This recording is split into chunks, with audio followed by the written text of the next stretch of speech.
I suppose in the end, the whole of life becomes an act of letting go. But what always hurts the most is not taking a moment to say goodbye. एक actor के लिए अपनी ज़िंदगी से ज़्यादा दूसरों की ज़िंदगी मायने रखती है, क्योंकि उसमें वो ढूंढता है अपना जीवन, अपना काम। और ये प्रोसेस किसी भी अच्छे एक्टर के लाइफ में हर समय चलती रहती है, क्योंकि उसी से उसके कैरेक्टर्स का डेटाबेस तैयार होता है। इरफान की भी यही खासियत थी, वो कभी भी किसी समय अपनी प्रिपरेशन बंद नहीं करते थे।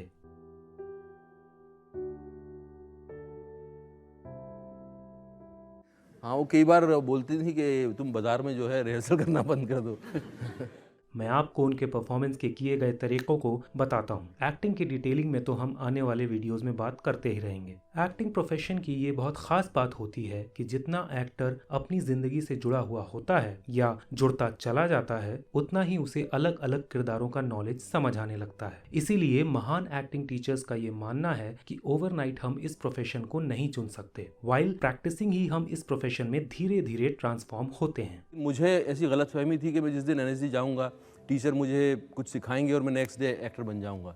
तो वो उसके पीछे मैं लगा रहा और जद्दोजहद थी एक अजीब-सी। इसमें कोई शक नहीं है कि इरफान अपनी पर्सनैलिटी से अलग थलग किरदारों को करने की कोशिश हमेशा से करते रहे हैं, ताकि न सिर्फ उनका क्राफ्ट सुधरता चला जाए, बल्कि वो इस आर्ट को बारीकी से समझ भी पाएं, जो कि हर आर्टिस्ट को अपने अपने फील्ड में करना चाहिए।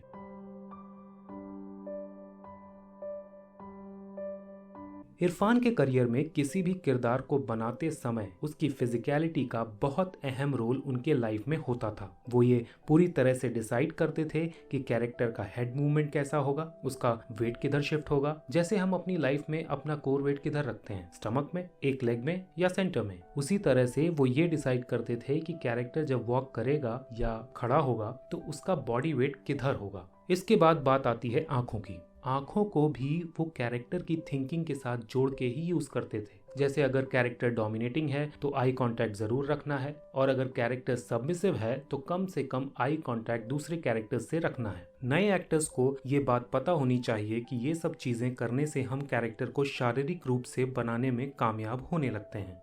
वॉइस, आवाज किसी भी कैरेक्टर को बनाने के लिए बहुत अहम रोल प्ले करती है। स्पीच पैटर्न कैरेक्टर का पूरा डिफरेंस पैदा करता है पर्टिकुलर सीन को जीवंत या महान बनाने में। इरफान अपने स्पीच पैटर्न में भी पूरा काम करते थे और उसके साथ ही अपने एक्सेंट्स में भी।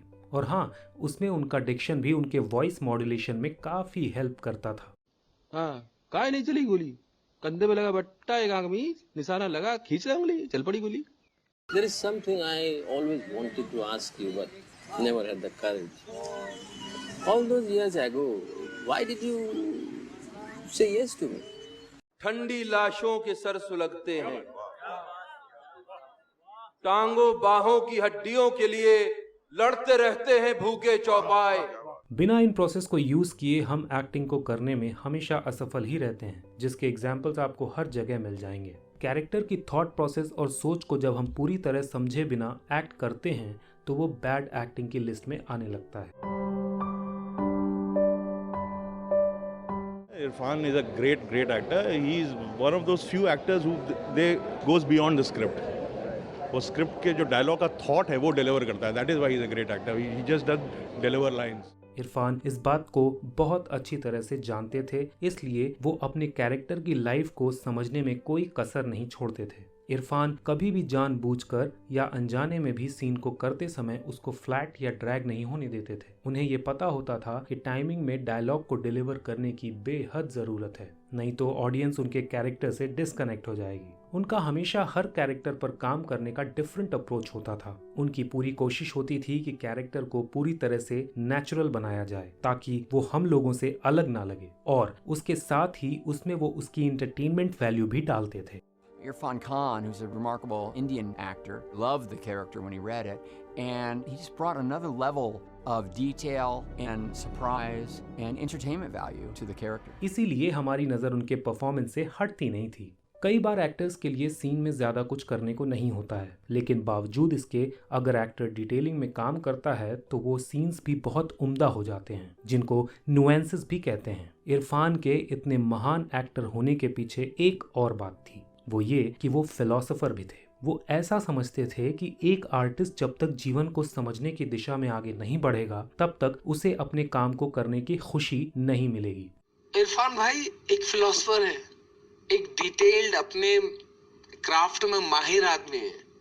इसलिए वो समाज के बनाए रीति रिवाजों में ज्यादा विश्वास नहीं रखते थे। इरफान को ये बात पता थी कि कल वो रहें या ना रहें, पर उनका काम हमेशा जिंदा रहेगा। दोस्तों, इरफान जैसे एक्टर के जाने से हमें दुखी नहीं होना चाहिए, बल्कि खुश होना चाहिए कि जाने से पहले वो छोड़ गए हमारे साथ वो लम्हे और वो काम जिनका हमें या हम जैसे एक्टर्स को हमेशा से इंतजार था। इरफान ने कभी भी सिर्फ एंटरटेनमेंट के लिए काम नहीं किया, इसीलिए वो इतने लोगों के चहेते थे। You know, I'm just a tool. I've been propelled by all those influences. Different forces, yeah. And suddenly you realize, what are you? What is your freedom? Thank you Irfan, आपने हमेशा हमें इंस्पायर किया अपने काम से और अपने व्यक्तित्व से। आप जहाँ कहीं भी हों ऐसे ही इंस्पायर करते रहें, ना ही सिर्फ अपने एंटरटेनमेंट वैल्यू से बल्कि अपने परफॉर्मेंस के क्राफ्ट से भी, क्योंकि एंटरटेनमेंट इज नॉट एवरीथिंग।